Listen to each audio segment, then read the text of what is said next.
മഹാനായ കലീമുല്ലാഹി മൂസാ നബി അലൈഹിസ്സലാം എന്തിനാ നമ്മൾ അസൂയ വെക്കുന്നത്? നമ്മൾ എന്തിനാണ് അസൂയ വെക്കുന്നത്? പ്രിയപ്പെട്ടവരെ, അല്ലാഹുവിന്റെ റസൂൽ പറഞ്ഞു, ഇന്നലി നിഅമില്ലാഹി അഅദാ, അല്ലാഹുവിന്റെ അനുഗ്രഹങ്ങൾക്ക് ശത്രുക്കളുണ്ടത്രേ, അല്ലാഹുവിന്റെ നിഅമത്തുകൾക്ക് ശത്രുക്കളുണ്ടത്രേ, അല്ലാഹുവിന്റെ പള്ളികൾക്ക് ശത്രുക്കളുണ്ട് നമുക്കറിയാം, അല്ലാഹുവിന്റെ ദീനിന് ശത്രുക്കളുണ്ട് നമുക്കറിയാം. പക്ഷെ അല്ലാഹുവിന്റെ അനുഗ്രഹങ്ങളുടെ ശത്രുക്കൾ ആരെന്നറിയോ? സഹാബത്ത് ചോദിച്ചു, അവരാരാ നബിയേ? അല്ലാഹുവിന്റെ റസൂൽ പറയുകയാണ്, അവര് അസൂയക്കാരാ. എന്തുകൊണ്ടെന്നറിയോ? എനിക്കിപ്പോ അല്ലാഹു തആല ഒരു സൗഭാഗ്യം തന്നിരിക്കട്ടെ, ആ സൗഭാഗ്യം എനിക്ക് തന്നത് കണ്ടിട്ട് നിങ്ങളിൽ ഒരാൾ അസൂയ വെക്കുകയാണ്. പടച്ചവനെ, അതൊന്ന് നശിച്ചിരുന്നെങ്കിൽ.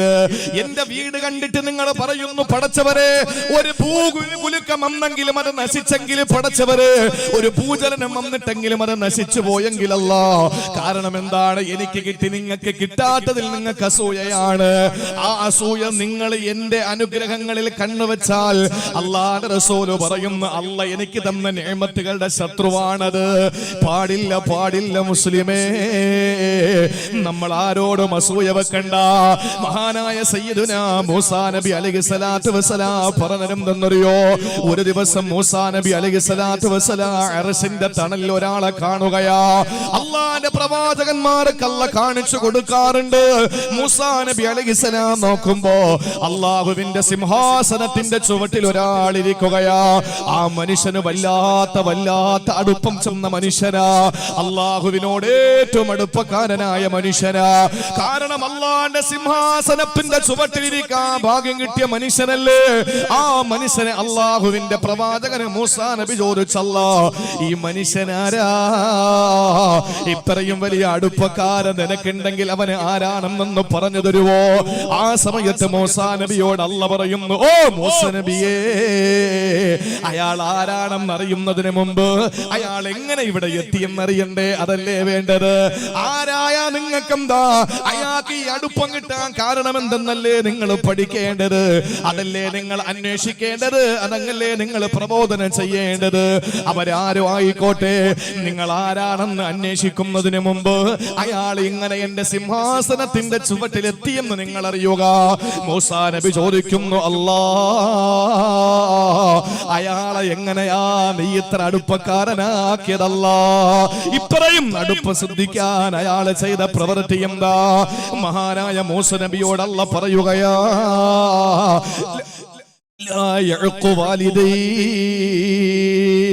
മൂന്ന് ഗുണങ്ങളായിരുന്നു ആ മനുഷ്യനുള്ളത്. മാതാപിതാക്കളെ ഇന്നേ വരെ ബുദ്ധിമുട്ടിക്കാത്ത മനുഷ്യനാണത്. ഇന്നേ വരെ മാതാപിതാക്കളോട് ഛേ എന്ന് പോലെ പറഞ്ഞിട്ടില്ല, മാതാപിതാക്കളുടെ നേരെ കണ്ണൊന്നുരുട്ടിയിട്ടില്ല, മാതാപിതാക്കളുടെ മുമ്പിലൊന്ന് ശബ്ദമുയർത്തി സംസാരിച്ചിട്ടില്ല. എന്റെ പ്രിയപ്പെട്ടവരെ, രണ്ടാമത്തേതാണ്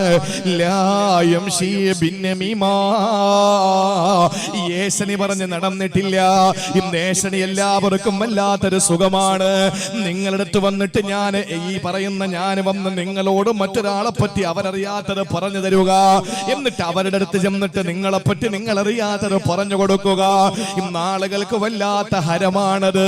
അതിൽ പ്രഭാഷകനാണെന്നോ, അതല്ലെങ്കിൽ സയ്യിദാണെന്നോ, അല്ലെങ്കിൽ ഖാദിയാണെന്നോ, അല്ലെങ്കിൽ ആലിമാണെന്നോ, അല്ലെങ്കിൽ തങ്ങളാണെന്നോ, അല്ലെങ്കിൽ ഹാജിയാണെന്നോ, അല്ലെങ്കിൽ പ്രസിഡന്റ് ആണെന്നോ, അല്ലെങ്കിൽ ഇമാമാണെന്നോ, അതൊന്നും പരിഗണനയില്ല. ആരെ പറ്റി വേണോ നമ്മൾ നമീമത്ത് ഏശന് പറയാ നമ്മൾ മിടുക്കന്മാരാ. ആരെ പറ്റി വേണമെങ്കിൽ നമ്മൾ പറയാ നല്ല തിടുക്കത്തിലാ നമ്മളുള്ളത്. എന്നാലും പഠിച്ചോ, ഈ അർശിന്റെ ചുവട്ടിൽ ഇരിക്കാൻ ഭാഗ്യം ലഭിച്ച മനുഷ്യന്റെ രണ്ടാമത്തെ ക്വാളിറ്റി എന്താണ്? അയാള് ഏശനി പറയാത്തവനാ. നമ്മുടെ വിഷയം അതുമല്ല. മൂന്നാമതായിട്ട് അല്ലാഹു മൂസാ നബിയോട് പറയുകയാ, ലാ യഹ്സുദൂനന്നാസ്, ജനങ്ങളോട് ഒരു കാര്യത്തിലും അസൂയ വെക്കൂല. അല്ലാഹു പറയുന്ന ഒരു നിഅമത്തുകൾക്ക് അവൻ അസൂയ വെക്കൂല. ആർക്ക് എന്ത് കിട്ടിയാലും പറയും അൽഹംദുലില്ലാ, അവനത് കിട്ടിയല്ലോ, സന്തോഷം. നമ്മൾ എന്തിനാ അസൂയ വെക്കുന്നത്?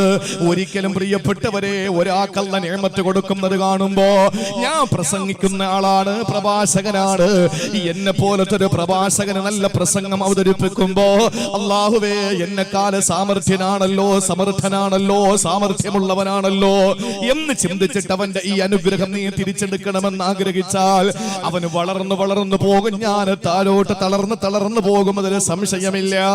മാത്രമല്ല എന്റെ ജീവിതത്തിൽ ചെയ്ത എല്ലാ സൽക്കർമ്മങ്ങളും പൊളിഞ്ഞു പോകുന്നതാണ്. അൽ ഹസദു യഅകുലുൽ ഹസന കമാ തഅകുലുൻ നാറുൽ ഹതബാ. തീ വിറകിനെ ഭക്ഷിക്കുന്നത് പോലെ എന്റെ നമസ്കാരവും എന്റെ നോമ്പും എന്റെ സൽക്കർമ്മങ്ങളും എന്റെ സ്വതക്കയും എന്റെ തഹജ്ജുദും എന്റെ ളുഹായും എന്റെ ജീവിതത്തിലെ മുഴുവൻ സൽക്കർമ്മങ്ങളെയും ഈ അസൂയ എന്ന് പറയുന്ന സംഗതി നശിപ്പിക്കുമെന്ന് ആദരവായ പ്രവാചകൻ നബി മുഹമ്മദ് മുസ്തഫ. ആരുടെ അല്ലാഹു ആർക്ക് കൊടുത്ത നിഅമത്ത് കണ്ടിട്ട് അസൂയ വെക്കല്ലേ, അത് ഒരിക്കലും നശിച്ചു പോകാൻ കൊതിക്കല്ലേ. അല്ലാഹ് പറഞ്ഞതെന്താണ്? അൽ ഹാസിദു അദുവുൽ നിഅമതി. എന്റെ നിഅമത്തിന്റെ ശത്രുവാണ് അസൂയ വെക്കുന്നവന്, എന്റെ നിഅമത്തുകളുടെ ശത്രുവാണ്. ഇതാരാണ് പറഞ്ഞത്? അല്ലാഹുവാണ് പറഞ്ഞത്. സർവലോക സൃഷ്ടിസ്ഥിതി സംഹാരകർത്താവായ അല്ലാഹ്, നമ്മളെ സൃഷ്ടിച്ച അല്ലാഹ്, നമ്മളെ സംരക്ഷിക്കുന്ന അല്ലാഹ്, നാളെ നമ്മളെ സംഹരിക്കുന്ന അല്ലാഹ്, അവനാണ് പറഞ്ഞത് അൽ ഹാസിദു അദുവുൽ നിഅമതി. അസൂയ വെക്കുന്നവൻ എന്റെ നിഅമത്തുകളുടെ ശത്രുവാണ്. മുതസഖിതുൽ എന്റെ വിധിയിൽ ദേഷ്യമുള്ളവനാണ്. എന്റെ ഓഹരിയിൽ തൃപ്തിപ്പെടാത്തവനുമാണ്. എനിക്ക് പ്രസംഗിക്കാൻ കഴിവെന്ന് വേറൊരാൾക്കും കൊടുത്ത്, ഇച്ചിരി കഴിവ് കൂടുതൽ അയാൾക്ക് കൊടുത്ത്, അപ്പൊ ഞാൻ ചിന്തിക്കാൻ, പടച്ചോനെ എന്തൊരു പ്രസംഗമാണ്, ഒരു ചെറിയ കുച്ചെങ്കിലും കൊടുത്താൽ ഞാൻ രക്ഷപ്പെട്ടേനെ എന്ന് ചിന്തിച്ചാൽ അള്ളാഹുവിന്റെ ഖിസ്മത്തിലെ ഓഹരി, അള്ളാഹു ഓഹരി ചെയ്ത് കൊടുക്കുന്നതിൽ എനിക്ക് തൃപ്തിയായില്ലെന്നല്ലേ അർത്ഥം. അപ്പൊ അള്ളാഹു തആല വെറുതെ വിടുവോ? അള്ളാഹ് വെറുതെ വിടോ? അള്ളാന്റെ പള്ളിയുടെ മുമ്പിൽ വന്ന്, അല്ലെങ്കിൽ പടച്ചവന്റെ മദ്രസയുടെ മുമ്പിൽ വന്ന്, അല്ലെങ്കിൽ പടച്ചവന്റെ പരിശുദ്ധ ദീനിനോട് കളിക്കുന്നത് പോലെയാണോ ഇത്? അള്ളാഹ് പറയാണ് എന്റെ നിഅമത്തുകളുടെ ശത്രുവാണ്, എന്റെ ഓഹരി കൊണ്ട് പൊരുത്തപ്പെടാത്തവനാണ്, എന്റെ വിധിയിൽ തൃപ്തിപ്പെടാത്തവനാണ്. അതുകൊണ്ട് നമ്മൾ ആരുടെ നിഅമത്തുകൾക്കും അസൂയ വെക്കണ്ട. ഇത് വിശദീകരിക്കാൻ സമയമില്ല. ആർക്ക് അല്ലാഹു കൊടുത്ത നിഅമത്തുകളുടെ നമ്മൾ അസൂയ വെക്കരുത്. നമുക്കൊരു നിഅമത്ത് കിട്ടുമ്പോൾ മറ്റുള്ളവർ അസൂയ വെച്ചാൽ അതിൽ നിന്ന് രക്ഷപ്പെടാൻ വേണ്ടി നമുക്ക് ഇൻഷാ അല്ലാഹ് ചെയ്യാനുള്ള ഒറ്റ കാര്യമുണ്ട്. അതാണ് ഖുൽ അഊദു ബിറബ്ബിൽ ഫലഖ് من شر ما خلق ومن شر غاسق إذا وقب ومن شر النفاثات في العقد ومن شر حاسد إذا حسد. സൂറത്തുൽ ഫലഖ് നമ്മൾ പതിവാക്കുക. അല്ലാഹു തൗഫീഖ് തരട്ടെ. പൊന്നു സഹോദരങ്ങളെ, ചില ആളുകൾ കണ്ണുവെച്ച് കഴിഞ്ഞാൽ അത് വെന്ത് വെണ്ണീറായി പോകും. അതിൽ ഒരു സംശയവും വേണ്ട. കണ്ണ് വലിയ പ്രശ്നമാണ്. സിഹ്ർ ഏതെങ്കിലും അമ്പലത്തിൽ ചെന്ന് പട്ടിക്കാഷ്ടത്തിലും നായയുടെ കാഷ്ടത്തില് സിഹ്ർ ചെയ്ത് ക്ഷുദ്രം ചെയ്ത് കൊണ്ടുവന്ന് വെക്കുന്നതിനേക്കാൾ ഭീകരമാണ്. അങ്ങനെ നോക്കിയിട്ടൊന്ന് ഇരുത്തിയാൽ മതി, തീർന്ന്. അതുകൊണ്ടാണ് നമ്മൾ നമ്മുടെ പ്രിയപ്പെട്ട മക്കളെ ആ മക്കളെ പോലും കുളിപ്പിച്ച് നമ്മൾ എടുത്തുകൊണ്ട് വന്നു കഴിഞ്ഞാൽ നമ്മൾ പറയണം മാഷാ അല്ലാഹ് എന്ന് നമ്മൾ പറയണം. ഇല്ലെങ്കിൽ നമ്മളിൽ നിന്ന് തന്നെ നമ്മുടെ മക്കൾക്ക് കണ്ണേറുണ്ടാവും.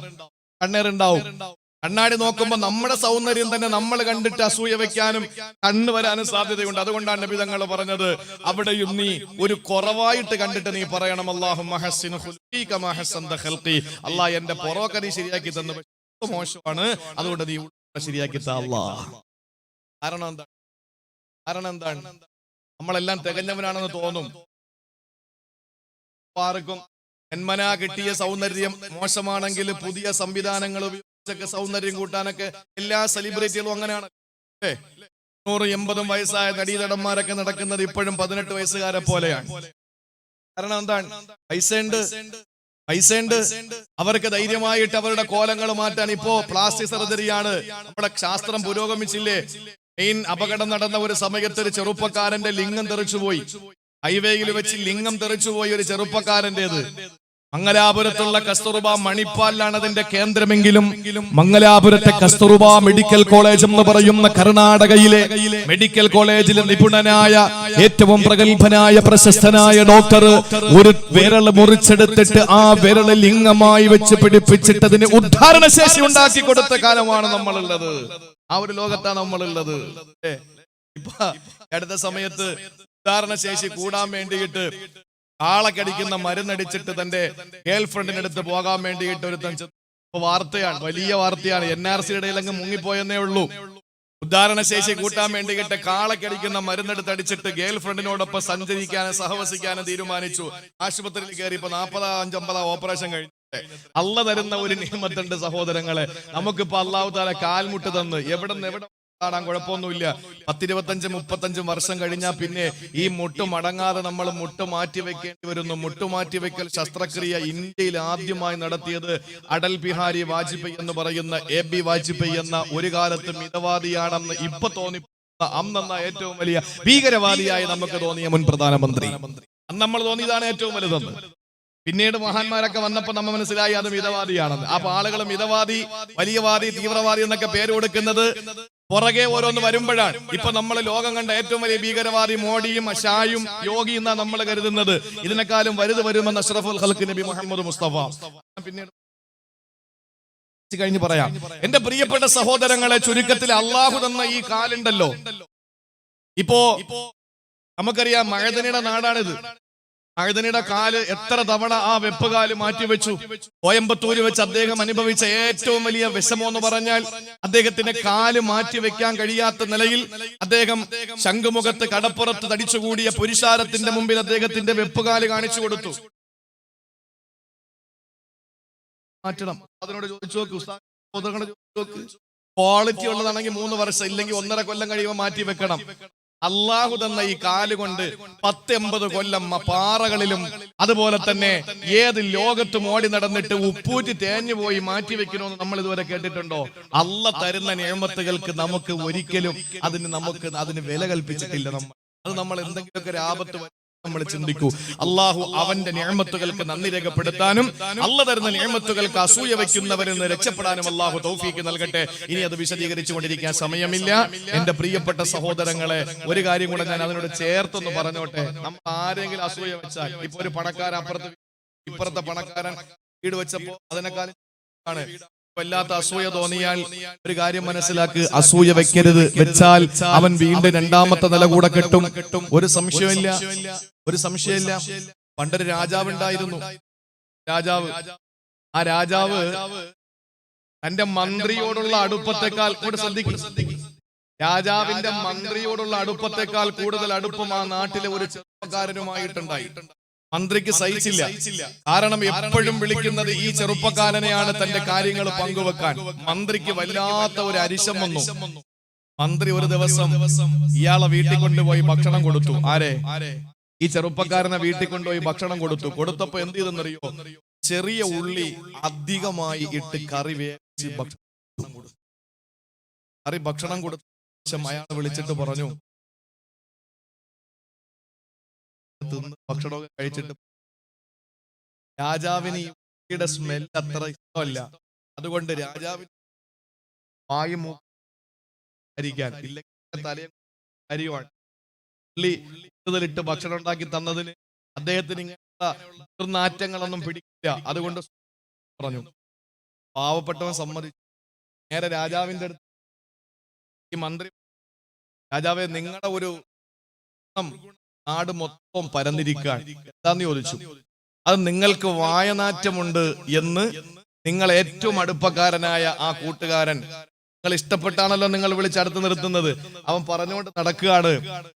അങ്ങനെ പറയാൻ സാധ്യതയില്ലല്ലോ. എന്നാ നിങ്ങൾ ഇനി വരുമ്പോ ഒന്ന് ശ്രദ്ധിച്ചോളി. അയാൾ നിങ്ങളുടെ മുന്നിൽ സംസാരിക്കുമ്പോഴൊക്കെ വായും മൂക്കും പൊത്തിയിട്ടായിരിക്കും സംസാരിക്കുക. ഇങ്ങനെ അങ്ങോട്ട് കൊളുത്തി വെച്ചു കൊടുത്തു. അസൂയയിൽ നിന്നുണ്ടാവുന്നതാണ്. പാവപ്പെട്ടവനോട് പറഞ്ഞ നേരെ തിരിച്ചല്ലേ? എന്റെ പ്രിയപ്പെട്ട സഹോദരങ്ങളെ, രാജാവ് നോക്കുമ്പോ ശരിയാണ്. അയാൾ വന്ന് സംസാരം തുടങ്ങിയപ്പോഴേക്കും വായം മൂക്കും പൊത്തിപ്പിടിക്കാൻ. രാജാവ് ഒന്നും ചിന്തിച്ചില്ല. രാജാവ് ഒരു കത്തെഴുതി ആരാച്ചാർക്ക് കൊടുത്തുവിട്ടു. കത്ത് തുറന്നു നോക്കാൻ അവസരമില്ല. കൊടുത്തിട്ട് പറഞ്ഞു, ഇന്ന സ്ഥലത്ത് കത്ത് കൊണ്ട് കൊടുക്കുക. അതിനകത്തുള്ളത് വേറെ ഒന്നും എഴുതിയിട്ടില്ല, ഈ വരുന്നവനെ കൊന്നേക്കുക, അത്രേ ഉള്ളൂ. 2-3 ദിവസം കഴിഞ്ഞപ്പോഴ് മന്ത്രി നോക്കുമ്പോണ്ട് യവൻ ഒരു കത്തും കൊണ്ട് പോവാൻ. മന്ത്രി വിളിച്ചിട്ട് ചോദിച്ചു, എങ്ങോട്ടാ പോകുന്നത്? അത് രാജാവ് ഈ കത്ത് തന്ന് ഇന്ന സ്ഥലത്ത് കൊണ്ട് കൊടുക്കാൻ പറഞ്ഞു. മന്ത്രി കരുതി ഞാൻ എന്റെ അടവുകളൊന്നും പയറ്റിയിട്ട് റെഡിയായിട്ടില്ല, ഇയാളെ വീണ്ടും അടുപ്പക്കാരനാക്കി ഇപ്പോ ദൂതനുമാക്കിയിരിക്കുകയാണെന്ന് കരുതിയിട്ട് പറഞ്ഞു, ഞാൻ 2000 പൊന്ന് തരാം, ആ കത്ത് നീ ഇങ്ങ് തരാൻ പറഞ്ഞു. കത്ത് മന്ത്രി അങ്ങ് വാങ്ങി. ഇയാൾക്ക് 2000 പൊന്നും കൊടുത്തിട്ട് പറഞ്ഞു, നീ നിന്റെ ജോലിക്ക് പൊയ്ക്കോളാം പറഞ്ഞു. ഞാൻ കൊടുത്തേക്കാന്ന് പറഞ്ഞു. കുറെ നാള് കഴിഞ്ഞപ്പോഴേക്കും രാജാവ് ഈ മനുഷ്യനെ കണ്ടു, കാര്യങ്ങൾ ചോദിച്ചു. നീ ചത്തില്ലേ? നിന്നെ കൊല്ലാനാണല്ലോ ഞാൻ കത്തും തന്നു വിട്ടത്. അവൻ പറഞ്ഞു, ഇല്ല, വഴിയിൽ വെച്ച് മന്ത്രി എന്റെ കയ്യിൽ നിന്ന് കത്ത് വാങ്ങി 2000 പൊന്നെനിക്ക് സമ്മാനവും തന്നു. മാത്രമല്ല നമ്മുടെ മന്ത്രി പാവമാണ്. ഇടയ്ക്ക് അയാളുടെ വീട്ടിൽ എനിക്ക് ഭക്ഷണം സദ്യയൊക്കെ ഒരുക്കിയിട്ട് നന്നായിട്ട് ഭക്ഷണമൊക്കെ തന്നിട്ട് അതിൽ കൊച്ചുള്ളി അല്പം കൂടിപ്പോയതിന്റെ പേരില് നിങ്ങൾക്കത് ഇഷ്ടമല്ല, അതുകൊണ്ട് നിങ്ങളെ മുന്നിൽ വരുമ്പോ മൂക്കും വായും പൊത്തിപ്പിടിക്കണമെന്ന് എനിക്ക് ഉപദേശവും തന്നു. നല്ല മന്ത്രിയാ, നിങ്ങൾക്ക് കിട്ടി, ദൈവം തന്നതാന്നൊക്കെ പറഞ്ഞപ്പോൾ രാജാവിന് കാര്യം പിടികിട്ടി. എന്റെ പ്രിയപ്പെട്ടവരെ, ഈ അസൂയ കൊണ്ട് നടന്ന മന്ത്രി വാളിനിരയായി അസൂയ വെക്കപ്പെട്ട ഈ സാധാരണക്കാരൻ പിന്നീട് ആ മന്ത്രിയുടെ സ്ഥാനത്ത് മന്ത്രിയായി. ഇതാണ് നമ്മുടെ മുമ്പിൽ നടക്കാൻ പോകുന്ന. ആർക്ക് അല്ലാഹു കൊടുത്ത നിഅമത്തുകളിൽ നമ്മൾ അസൂയ വെക്കരുത്. നമുക്ക് അല്ലാഹു തന്ന നിഅമത്തുകളിൽ അസൂയ വെക്കാതിരിക്കാൻ സൂറത്തുൽ ഫലക്ക് നമ്മൾ പതിവാക്കി. അല്ലാഹു തൗഫീഖ് തരട്ടെ. അതുകൊണ്ട് നമ്മുടെ ശത്രുക്കൾ ഇന്ന് കാണുന്ന ശത്രുക്കൾ മാത്രമല്ല, അൻഷണത്തിന്റെ ശത്രുതയുടെ ഇടയിലാണ് വിശ്വാസിയുടെ മുന്നോട്ടുള്ള ഗമനം. അതിൽ ഒന്ന് അസൂയ വെക്കുന്ന തന്റെ മുഅ്മിനായ സഹോദരനാണെന്ന് നബി മുഹമ്മദ് മുസ്തഫ. രണ്ടാമതായി റസൂലുള്ളാഹി പറയുകയാണ്, രണ്ടാമതാരെന്നറിയോ, വമുനാഫിഖുൻ യബ്ഗുലുഹു വമുനാഫിഖുൻ യബ്ഗുലുഹു. അവനോട് ദേഷ്യമുള്ള, അവനോട് തീരാത്ത കലിയുള്ള മുനാഫിഖാണെന്ന് ആദരവായ പ്രവാചകൻ നബി മുഹമ്മദ് മുസ്തഫ. മുനാഫിക്കാരെന്നറിയോ? ഒരുപക്ഷേ നമ്മളോടൊപ്പം നിസ്കാരത്തിന് പള്ളിയിൽ കാണും മുനാഫിഖ്. അല്ലാഹുവേ, ചിന്തിച്ചു നോക്ക് ചെറുപ്പക്കാരാ, ഉണർന്നിരുന്ന് കേട്ടോ. നമ്മളോടൊപ്പം നോമ്പ് തുറക്കാൻ കൂടെ ഉണ്ടാകും മുനാഫിഖ്. നമ്മളോടൊപ്പം ഹജ്ജിനും ഉണ്ടാകും, ചിലപ്പോ നമ്മളോടൊപ്പം ഉംറയ്ക്കും വരും, നമ്മളോടൊപ്പം എല്ലാ മേഖലകളിലും അയാൾ ഉണ്ടാകും. പക്ഷെ അയാള് ഉള്ളിലുള്ള എല്ലാ കാപട്യങ്ങളും മറച്ചു വെച്ചിട്ട് നമ്മളോട് അടുത്ത് നിൽക്കുകയാണ്. നമ്മളിൽ നിന്ന് ഓരോന്ന് ഒപ്പിയെടുത്തിട്ട് മറുഭാഗത്ത് കൊടുക്കാൻ അങ്ങനത്തെ ആളുകളെ രംഗപ്രവേശനം ചെയ്ത കാലമാണിത്. അങ്ങനെയുള്ള ആളുകളെ ധാരാളമുള്ള രാജ്യമാണ് ഇന്ത്യ. അങ്ങനെയുള്ള ആളുകളെ ധാരാളമുള്ള സംസ്ഥാനമാണ് കേരളം. ധാരാളമെന്ന് പറയുമ്പോ എന്റെ പ്രിയപ്പെട്ടവരെ, ഒന്ന് പോരെ. ഇന്ന് ആലോചിച്ചു നോക്ക്. അല്ലാഹുവിന്റെ പരിശുദ്ധമായ ഇസ്ലാം എന്ന മതത്തിന്റെ ദീനിന്റെ പ്രത്യയശാസ്ത്രം ഉൾക്കൊള്ളാൻ നല്ല മനസ്സോടെ വരുന്ന ആളുകൾ നാടിന്റെ നാനാഭാഗങ്ങളിൽ നിന്ന് ഇസ്ലാമിലോട്ട് കടന്നു വരുമ്പോ നമ്മുടെ ഇടയിലെ ജനനം കൊണ്ട് മുസ്ലിമായ, മുസ്ലിം വാപ്പാക്കും മുസ്ലിം ഉമ്മാക്കും ജനിച്ച, മുസ്ലിം പേരുള്ള, അല്ലാഹു ഏറ്റവും ഇഷ്ടപ്പെടുന്ന പേരുകൾ ലഭിച്ചുപോയ ആളുകൾ തന്നെ ഇസ്ലാമിനെ ഒറ്റുകൊടുക്കുന്ന കാലത്താണ് നമ്മൾ ജീവിക്കുക. നമ്മൾ ജീവിക്കുന്ന കാലം അതാണ്. ഞാൻ പ്രത്യേകിച്ചെടുത്ത് പറയണ്ടല്ലോ, ബുദ്ധിയുള്ളവന് സൂചന മതിയെന്നല്ലേ ആപ്തവാക്യം. എന്റെ പ്രിയപ്പെട്ട ചെറുപ്പക്കാരാ, മുനാഫിഖീങ്ങളാണ് അവരൊക്കെ. എന്തുകൊണ്ടെന്നറിയോ? അവര് വിശ്വസിക്കാൻ പാടില്ലാത്തവരാ. നമ്മുടെ മുന്നിൽ ചിരിക്കുന്നവരാണ്. ചില ആളുകൾ പറയും, ഞാൻ പ്രവാചകന്റെ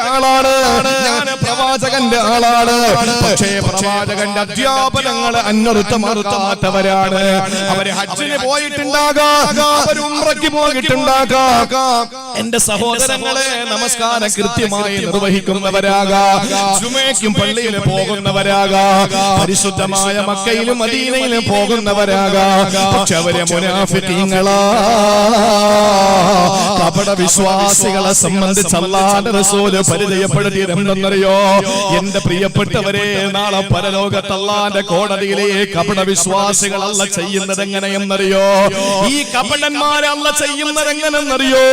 സ്വർഗത്തിന്റെ വാതിൽ അല്ലാഹു തുറന്നിടുകയാണ്. എന്നിട്ട് വിളിക്കുന്നു, ഓടിവാ സ്വർഗത്തിൽ കയറിക്കോ. അള്ളാന്റെ മാലാകമാര് സ്വർഗത്തിലേക്ക് കവാടങ്ങൾ തുറന്നിട്ട് ക്ഷണിക്കുമ്പോ ഈ മുനാഫിഖീങ്ങൾ ഓടി സ്വർഗത്തിൽ കയറാൻ പോവുകയാ. അങ്ങനെ സ്വർഗത്തിന്റെ മുമ്പിലെത്തുമ്പോ അല്ലാ സ്വർഗത്തിന്റെ കവാടങ്ങൾ അങ്ങ് അടയ്ക്കുകയാണ്. സ്വർഗത്തിന്റെ കവാടങ്ങൾ അല്ലാഹുവിന്റെ മലക്കങ്ങ് അടയ്ക്കുകയാണ്. അവര് നാണം കെട്ട് ലജ്ജിച്ച് മാണിച്ച് തലതാഴ്ത്തി തിരിഞ്ഞു നടക്കുന്നതാണ്. അവര് പോകുമ്പോ അല്ലാഹുവിന്റെ മലക്ക് വീണ്ടും വിളിക്കുമ്പോ തുറന്നു തരാൻ കേറിക്കോ. അങ്ങനെ ആഗ്രഹത്തോടെ അഭിലാഷത്തോടെ സ്വർഗത്തിന്റെ മുമ്പിൽ എത്തുമ്പോ വീണ്ടും അടയ്ക്കപ്പെടുകയാണ്. ലാ തുഫ്തഹു അബ്വാബുൽ ജന്ന, സ്വർഗത്തിന്റെ കവാടങ്ങൾ അവർക്ക് വേണ്ടി തുറക്കപ്പെടൂലത്രേ. എന്റെ പ്രിയപ്പെട്ടവരെ, എന്തിനു വേണ്ടിയാണ് ഇങ്ങനെ നിഫാഖ് കാണിക്കുന്നതെന്നറിയോ? എന്തിനാണ് കാപട്യം കാണിക്കുന്നതെന്നറിയോ? അത് നിലനിൽപ്പിന് വേണ്ടിയിട്ടാണ്, നിലനിൽപ്പിന് വേണ്ടിയാണ്. നമ്മുടെ കേരളത്തിൽ തന്നെ ചില ആളുകളുണ്ടല്ലോ, ചില ആളുകളോടൊപ്പം ചേർന്ന് നിന്നാൽ എല്ലാവരെയും ഇവിടെ നിന്ന് ഓടിക്കുമ്പോ ഞങ്ങൾക്ക് ഇവിടെ നിൽക്കാമെന്ന് ചിന്തിച്ചു പോയ ചില പൊട്ടന്മാര്, ആ പൊട്ടന്മാര് ചുമരിച്ചു പോകുന്ന പൊട്ടന്മാരാ. എന്നിട്ട് പറയുന്നത് എന്താണ്? പള്ളിയിലെ പ്രസംഗം ഞാൻ ഉദ്ദേശിച്ചത് പോലെയല്ലത്രേ. എന്തുകൊണ്ടാണ് അങ്ങനെ പറഞ്ഞതെന്നറിയോ? ഇയാളെ കരുതിയത് പാർട്ടി ഓഫീസിൽ കയറിയതെന്നാണ്. അള്ളാന്റെ പള്ളിക്കകത്താണ് ഇരിക്കുന്നതെന്ന ബോധമില്ല. ഖുർആൻ കേട്ടപ്പോ ഹാലിളകിയതാണ്. പ്രിയപ്പെട്ട സഹോദരങ്ങളെ, അങ്ങനത്തെ ആളുകളുടെ ചിന്ത എന്താണ്? എല്ലാവരെയും മാറ്റി ഓടിക്കുമ്പോ തങ്ങൾക്ക് ഇവിടെ നിൽക്കാമെന്നാണ്. നിങ്ങൾക്കറിയോ, ഒരു ദിവസം മഹാനായ സയ്യിദുനാ അലി റളിയല്ലാഹു അൻഹുവിനെയും മിഖ്ദാദ് തങ്ങളെയും സുബൈർ തങ്ങളെയും റസൂൽ വിളിക്കുകയാ. എന്നിട്ട് പറഞ്ഞു, സുബൈറേ, അലിയേ, മിഖ്ദാദേ, നിങ്ങൾ പെട്ടെന്ന് ഒട്ടകമെടുത്ത് കുതിരയെടുത്തിട്ട് നിങ്ങൾ റൗളത്തുൽ ഖാഖ് എന്ന സ്ഥലത്ത് പോകണം. റൗളത്തുൽ ഖാഖ് എന്ന സ്ഥലത്ത് നിങ്ങൾ ചെന്നാൽ അവിടെ ഒട്ടകക്കെട്ടിൽ ഒരു പെണ്ണിരിപ്പുണ്ട്, പേര് സാറ. ആ സാറ എന്ന പെണ്ണിന്റെ കയ്യിലൊരു കത്തിരിപ്പുണ്ട്, നിങ്ങൾ വാങ്ങിക്കൊണ്ടുവാ. സുബ്ഹാനല്ലാഹ്, അലി തങ്ങളുടെ കുതിര അതാ ഹാജരായി. കുതിരപ്പുറത്ത് കയറിയിട്ട് 3 പേരും അതാ റൗളത്തുൽ ഖാഖ് എത്തുകയാ. അവിടെ ചെല്ലുമ്പോ നബി തങ്ങൾ പറഞ്ഞതുപോലെ ഒട്ടകമുണ്ട്, ഒട്ടകക്കട്ടിലുണ്ട്. ഒട്ടകക്കട്ടിലതാ സാറ എന്ന പെണ്ണുമുണ്ട്. ആ പെണ്ണിനോട് ചെന്നിട്ട് ചോദിച്ചു, സാറ, നിന്റെ കയ്യിലുള്ള കത്തിങ് തരുവോ? അവള് ചോദിച്ചു, എന്ത് കത്ത്, ഏത് കത്ത്? അങ്ങനെ ഒരു കത്ത് എനിക്കറിയില്ലല്ലോ. മഹാനായ അലി തങ്ങൾ പറഞ്ഞു, പെണ്ണേ സാറ, എന്റെ ഹബീബാണ് നിന്റെ കയ്യില് കത്തുണ്ടെന്ന് പറഞ്ഞത്, അതുകൊണ്ട് നിന്റെ കയ്യില് കത്ത് കാണുമെന്ന് എനിക്കറിയാം. മര്യാദയ്ക്ക് കത്തെടുക്കു പെണ്ണേ, ഇല്ലെങ്കിൽ നിന്റെ തുണി അഴിച്ചിട്ടാണെങ്കിൽ ഞങ്ങളെ കത്തെടുക്കുമെന്ന് ഭീഷണിപ്പെടുത്തിയപ്പോ അവള് മുടിക്കെട്ടിന്റെ ഉള്ളിൽ ഒന്ന് കത്തെടുത്ത് അലിയുടെ കയ്യിൽ കൊടുക്കുകയാ. ആ കത്തും വാങ്ങിയിട്ടില്ല ഹളറത്തി റസൂലില്ല. അല്ലാഹുവിന്റെ ഹബീബിന്റെ മുമ്പിലേക്ക് വന്നു. ആ കത്ത് നിവർത്തിയിട്ട് റസൂലുള്ള വായിച്ചിട്ട് ചോദിക്കുകയാണ്, ഐന ഹാതിബ് ബിൻ അബീ ബൽതഅ, എവിടെയാടാ ഹാതിബ്? ഇവിടെ വാടാ, ഹാതിബ് ഇവിടെ വാടാ എന്ന് പറഞ്ഞു. സഹാബാക്കളിലെ പ്രമുഖനായ ഹാതിബ് ബിൻ അബീ ബൽതഅ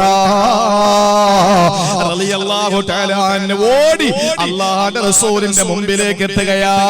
നബി തങ്ങൾ ചോദിച്ചു, ഹാതിബേ, നീ എന്തു പണിയാ കാണിച്ചത്? എന്തു പണിയാണ് ഹാതിബേ നീ കാണിച്ചത്? ആ സമയത്ത് അല്ലാഹുവിന്റെ റസൂലിനോട് ഹാതിബ് പറഞ്ഞു, നബിയേ, ഞാനിത് ചെയ്തത് ഒരിക്കലും ഇസ്ലാമിൽ നിന്ന് പുറത്തു പോകാൻ വേണ്ടിയല്ല, ഒരിക്കലും അങ്ങനെ ഒറ്റുകൊടുത്തതല്ല. ഇത് കേട്ടപ്പോ ഉമർ തങ്ങൾക്ക് കാര്യം മനസ്സിലായി. ഉമർ തങ്ങൾ ചോദിച്ചു, നബിയേ, ഇവൻ എന്താ ചെയ്തത്? അല്ലാഹുവിന്റെ റസൂൽ പറഞ്ഞു, ഉമറേ, ഇവനെ ചെയ്തത് എന്തെന്നറിയോ? നമ്മുടെ രഹസ്യ നീക്കങ്ങളെ മക്കക്കാർക്ക് ഒറ്റുകൊടുത്തിരിക്കുകയാ. നമ്മുടെ രഹസ്യ നീക്കങ്ങളെ ഒറ്റുകാർക്ക്, മക്കക്കാർക്ക് ഒറ്റുകൊടുത്തിരിക്കുകയാ. അവർക്ക് ഇവനെ രഹസ്യമായി വിവരം കൊടുത്തിരിക്കുകയാ. ആ കത്താണ് ഈ കത്ത്. ആ കത്താണ് അതാണ് ഞാൻ തിരിച്ചെടുപ്പിച്ചതെന്ന് പറഞ്ഞു.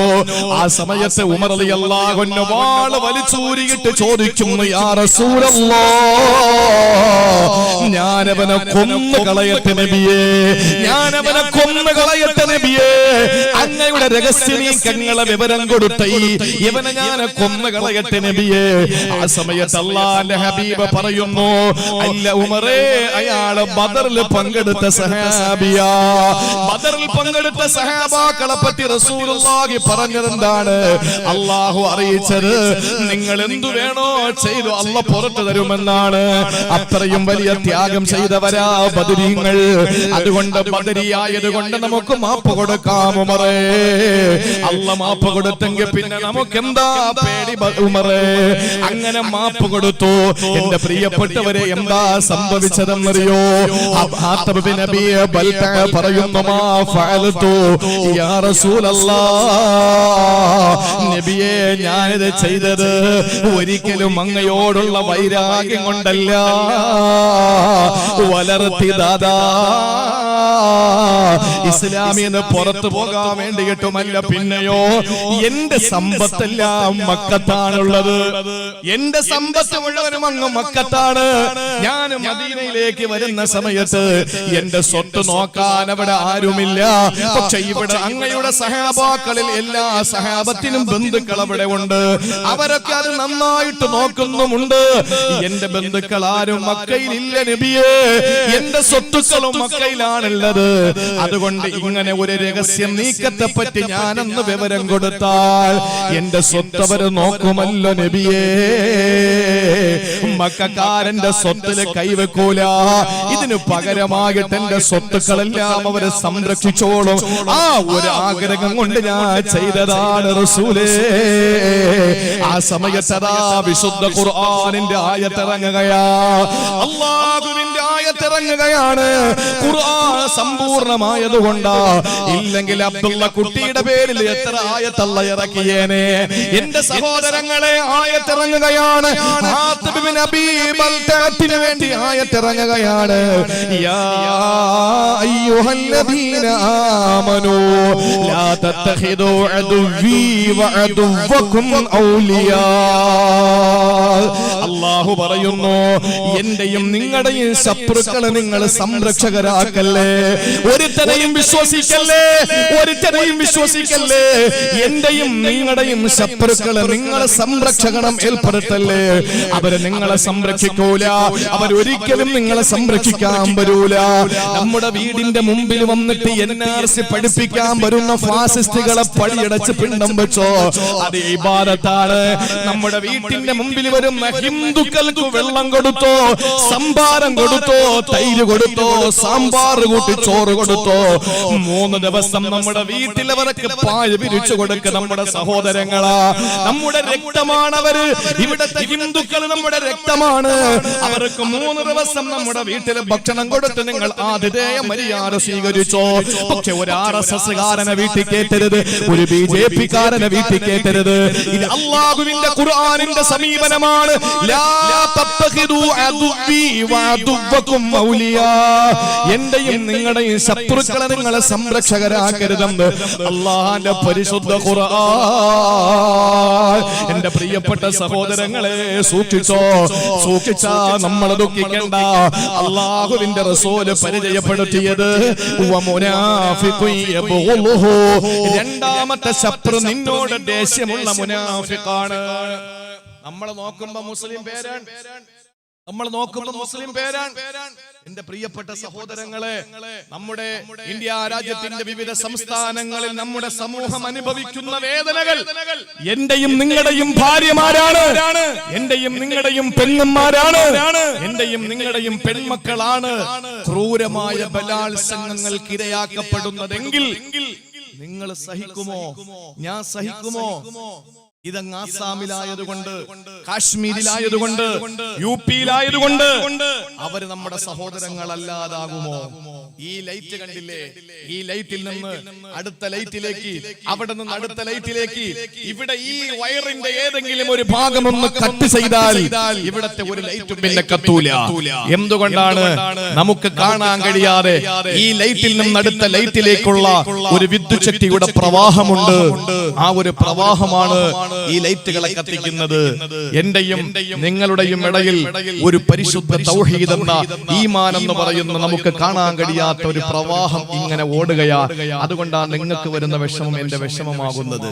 കാശ്മീരിലെ നമ്മുടെ സഹോദരങ്ങൾ, നമ്മുടെ പ്രിയപ്പെട്ടവർ അനുഭവിക്കുന്ന വിഷമങ്ങൾ നമുക്ക് വിഷമമായില്ലെങ്കിൽ നമ്മൾ മോമിനീങ്ങളല്ല. നമ്മളത് മനസ്സിലാക്കിയാൽ മതി. അതുകൊണ്ട് പ്രിയപ്പെട്ടവരെ, മുനാഫിഖീങ്ങളെ നമ്മൾ കരുതിയിരിക്കുക. മുനാഫിഖീങ്ങളെ കരുതിയിരിക്കുക. നമ്മൾ കൃത്യമായിട്ട്, നമുക്ക് ഒളിച്ചു വെക്കാനൊന്നുമില്ല, നമുക്ക് കള്ളമില്ല, നമുക്ക് കാപട്യമില്ല. അതുകൊണ്ട് തുറന്നു പറയാം എന്റെ പ്രിയപ്പെട്ടവരെ. അബ്ദുള്ളാക്കുട്ടി എന്ന് പറയുന്ന പറയുന്നതിന് ചില ആളുകൾക്ക് വിഷമമുണ്ട് ആ പേര് പറയുന്നതിൽ. ഞാൻ ചില ഭാഗങ്ങളിൽ, ചില സ്ഥലങ്ങളിൽ, കൊല്ലം ജില്ലയിലെ തന്നെ കണ്ണനല്ലൂരിൽ ഞാൻ ഒരു പ്രക്ഷോഭ പരിപാടിയിൽ പങ്കെടുത്ത് സംസാരിക്കുമ്പോൾ ഞാൻ അദ്ദേഹത്തിന് കൊടുത്ത പേര് അബ്ദുള്ളാക്കുട്ടി എന്നല്ല, ദേവദാസക്കുട്ടി എന്നാണ്. അബ്ദ് എന്ന് പറഞ്ഞാൽ ദാസൻ, അല്ലാ എന്ന് പറഞ്ഞാൽ ദേവൻ. അപ്പോ അബ്ദുള്ള എന്നതിന് പകരം നബിതങ്ങളുടെ വാപ്പാന്റെ പേരാണല്ലോ. മാത്രമല്ല അള്ളാഹു ഏറ്റവും കൂടുതൽ ഇഷ്ടപ്പെടുന്ന പേര് അബ്ദുള്ള ആണ് എന്ന് നബി മുഹമ്മദ് മുസ്തഫ. ഈ ആകാശത്തിന്റെ ചുവട്ടിലെ ഭൂമിയുടെ മുകളിൽ അള്ളാഹ് ഏറ്റവും കൂടുതൽ ഇഷ്ടപ്പെടുന്ന പേര് അബ്ദുള്ള. സെക്കൻഡ് അബ്ദുറഹ്മാൻ. അവന്റെ പേരിനോട് അബ്ദ് ചേർത്ത് വിളിക്കുന്നതിനാണ് അള്ളാഹുവിന് ഏറ്റവും ഇഷ്ടമെന്ന് ഹബീബായ നബി മുഹമ്മദ് മുസ്തഫ. ആ അബ്ദുള്ള കുട്ടി അല്ലെങ്കിൽ ദേവദാസ കുട്ടി അല്ലെങ്കിൽ ദേശീയ മുസ്ലിം, അതാ നമുക്ക് ഇവിടെ യോജിക്കുന്നത്. അദ്ദേഹത്തിന്റെ പ്രഭാഷണം കേൾക്കുമ്പോ സങ്കടം തോന്നുകയാണ്. ഈ ദേശീയ മുസ്ലിം ചിന്തിക്കുന്നുണ്ടോ അയാൾക്ക് ഇവിടെ കഴിയാൻ പറ്റുമെന്ന്? ഒരിക്കലുമില്ല. ഇനി സമയമുണ്ട്, പരിശുദ്ധമായ കലിമ ചൊല്ലി ഇസ്ലാമിലേക്ക് പരിപൂർണ സമ്പൂർണമായി. ഇപ്പൊ ഇസ്ലാമിൽ നിന്ന് പുറത്തുപോയി എന്ന് പറയാൻ പറ്റിയ അത്രയും വലിയ വിശാലമായ വിജ്ഞാനമൊന്നും അള്ളാഹു എനിക്ക് തന്നിട്ടില്ല. പക്ഷെ എങ്കിലും എന്റെ പ്രിയപ്പെട്ടവരെ, ചില പ്രവർത്തനങ്ങളും ചില വാക്കുകളും പ്രസംഗങ്ങളും കേൾക്കുമ്പോ അങ്ങനെ തോന്നിപ്പോകാറുണ്ട്. സ്നേഹത്തോടെ ഞാൻ ആവശ്യപ്പെടുകയാണ്, അദ്ദേഹം ഇത് കേൾക്കും. ഇതിനു മുമ്പ് ഞാൻ അദ്ദേഹത്തിനെതിരെ നടത്തിയ പ്രസംഗങ്ങളെല്ലാം അദ്ദേഹം കേട്ടു, അതിനൊക്കെ പ്രതികരിച്ചു പല വേദികളിലും. ഞാൻ പറയാണ്, എന്റെ പ്രിയപ്പെട്ട സഹോദര, എനിക്ക് മുമ്പ് പരിചയമുള്ള ഒരാൾ കൂടിയാണ്. എന്റെ പള്ളിയിൽ മുമ്പ് ഒരിക്കൽ വന്നിട്ടുള്ള ആളാണ്. വ്യക്തിപരമായിട്ട് യാത്രകളിൽ പലപ്പോഴും ട്രെയിനിലൊക്കെ വെച്ച് കണ്ടിട്ടുള്ള ആളുമാണ്. എനിക്ക് സ്നേഹത്തോടെ പറയാറുള്ളത്, ഒന്നുകിൽ നിങ്ങളുടെ ഈ വാദം അവസാനിപ്പിക്കുക, ഇല്ലെങ്കിൽ നിങ്ങൾ പരിശുദ്ധമായ ഇസ്ലാമിനെ സമ്പൂർണമായി ഉൾക്കൊണ്ടുകൊണ്ട് ഒരു തികഞ്ഞ മുസ്ലിമായി ജീവിക്കുക. നിങ്ങൾ ഒറ്റുകാരനാകരുത്, സമുദായത്തിന്റെ ഒറ്റുകാരനാകരുത്. ഒരു മുനാഫിക്കിന്റെ പട്ടം നിങ്ങൾ സ്വയം സാർത്ഥപ്പെടരുത്. അത്രമാത്രം ഞങ്ങൾക്ക് പറയാനുള്ളൂ. എന്റെ പ്രിയപ്പെട്ട സഹോദരങ്ങളെ, പരലോകത്ത് സ്വർഗം തുറന്നിട്ടിരിക്കും. ഓടി വരാൻ പറയും, അടുത്തെല്ലുമ്പോ അള്ളാഹ് അടയ്ക്കും, ഓടാന്ന് പറയും. ഓടി വിഷമത്തോടെ തിരിച്ചു പോകുമ്പോൾ ഇങ്ങോട്ട് വാടാന്ന് വിളിക്കും. ഓടി അടുത്ത് വരുമ്പോൾ വീണ്ടും അടയ്ക്കും, പോടാന്ന് പറയും. ഇതാണ് അള്ളാഹുവിന്റെ മലക്കുകൾ ചെയ്യുക മുനാഫിക്കീങ്ങൾക്ക്. ആ ഒരു അവസ്ഥയിൽ പെട്ടുപോകാതെ എന്റെ അബ്ദുള്ള കുട്ടി, ദയവ് ചെയ്ത് ഒന്നുകിൽ നിങ്ങൾ അങ്ങ് BJP ചേർന്നിട്ട് അങ്ങനെ തന്നെ അങ്ങ് ജീവിക്കുക, അല്ലെങ്കിൽ ഇസ്ലാമിലേക്ക് കടന്നു വന്ന് രണ്ട് വള്ളത്തില് രണ്ട് കാല് വെച്ച് ചവിട്ടിയാൽ നമ്മുടെ അര വെച്ച് മുകളിലോട്ടങ്ങ് കീറിപ്പോകുന്നതല്ലാതെ ഒരിക്കലും നമുക്ക് സന്തോഷത്തോടെ ജീവിക്കാൻ പറ്റൂല. ഒരിക്കലും നിങ്ങളെ ഇവിടെ നിർത്തി ഞങ്ങളെയൊക്കെ അങ്ങ് പറഞ്ഞു വിടുവെന്ന് ഒരു പേക്കിനാവ് നിങ്ങളെ കാണണ്ട. ഇത്ര മാത്രമേ ഞാൻ പറയുന്നുള്ളൂ. അള്ളാഹുവിന്റെ റസൂല് പറഞ്ഞു, രണ്ടാമത്തെ ഏറ്റവും വലിയ ശത്രു മുനാഫിഖ് യബൂലുഹു, നമ്മളെ എപ്പോഴും ദേഷ്യം പിടിപ്പിക്കുന്ന മുനാഫിഖാണ്. അള്ളാഹു നമ്മളെ കാത്തുരക്ഷിക്കട്ടെ. ഇനി മൂന്നാമതായിട്ട് റസൂലുള്ളാഹി പറയുകയാണ്, ചുരുക്കി പറയാം, 1 മണിക്കൂറായി, ഇനി 3 എണ്ണം ഉണ്ട്. അള്ളാഹുവിന്റെ റസൂൽ പറയുകയാണ്, മൂന്നാമത്തെ ശത്രു, മൂന്നാമത്തെ പ്രതിസന്ധി ഏതെന്നറിയോ? മൂന്നാമത്തേത് വഅദൂനി യുഖാതിലൂ. അല്പമൊന്ന് വിശദീകരിക്കേണ്ടതാണ്. നിന്നെ കൊല്ലാൻ നടക്കുന്ന ശത്രുവാണ്,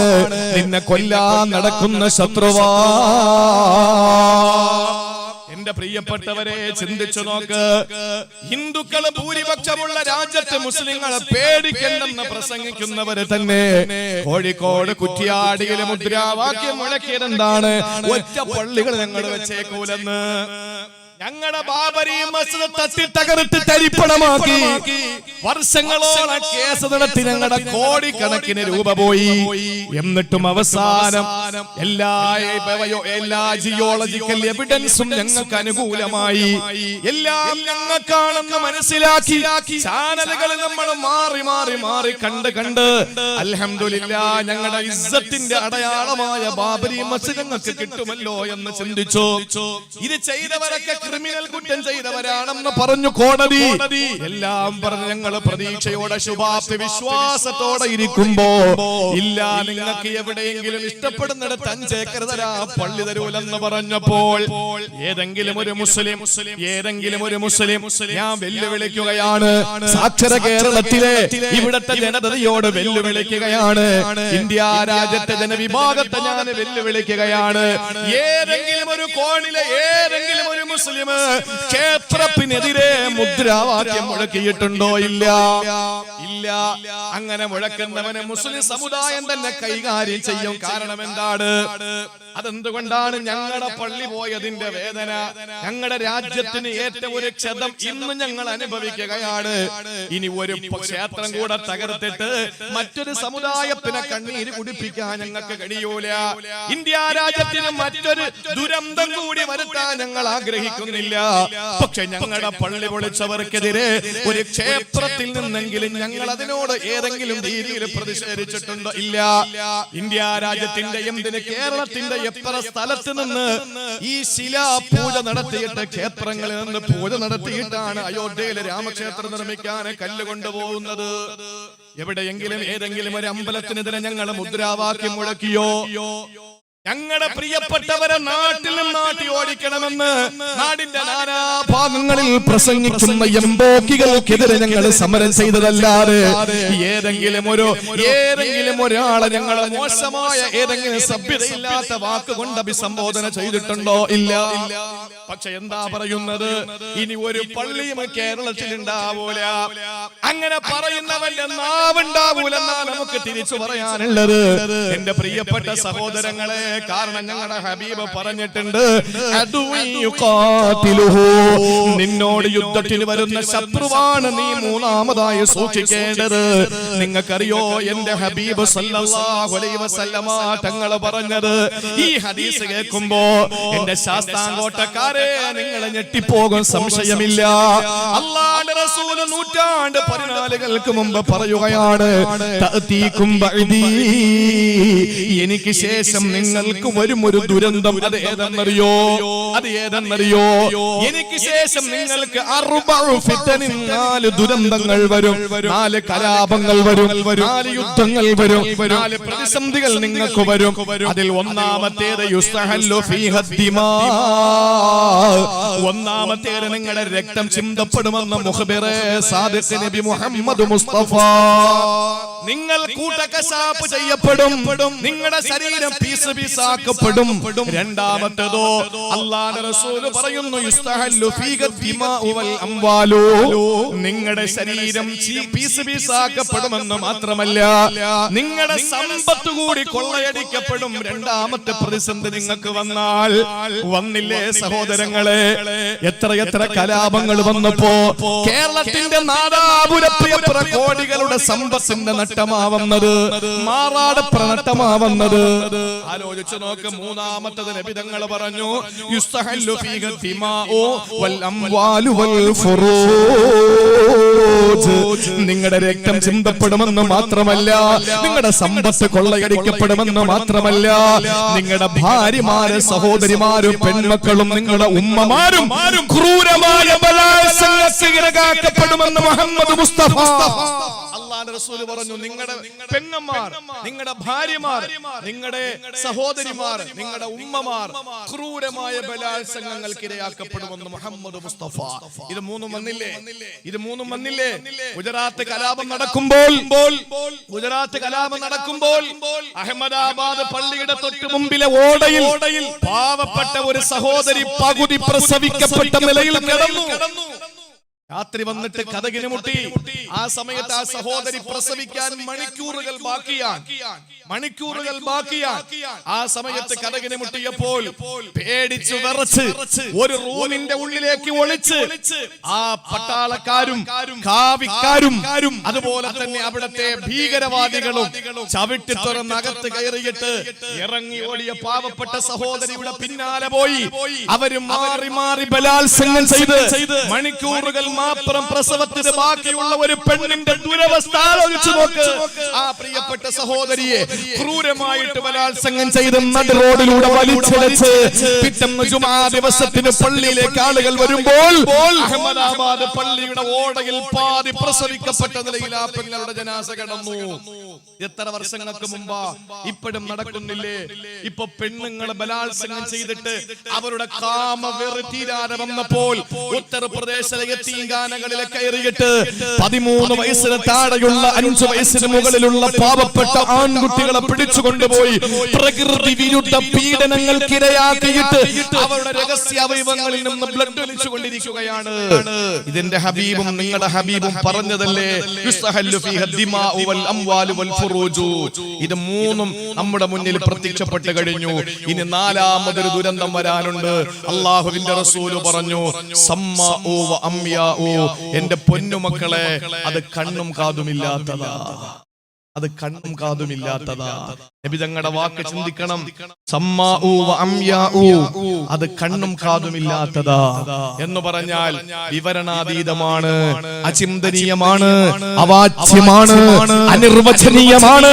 അതാർക്കും പറയാൻ കഴിയില്ല. അങ്ങനത്തെ ഭീകരമായ കലാപം ഇനി വരാൻ സാധ്യതയുണ്ട്. അല്ല, വരും. എന്റെ ഹബീബും നിങ്ങളുടെ ഹബീബ് അള്ളാഹുവിന്റെ റസൂല് പഠിപ്പിച്ച കാര്യമാണ്.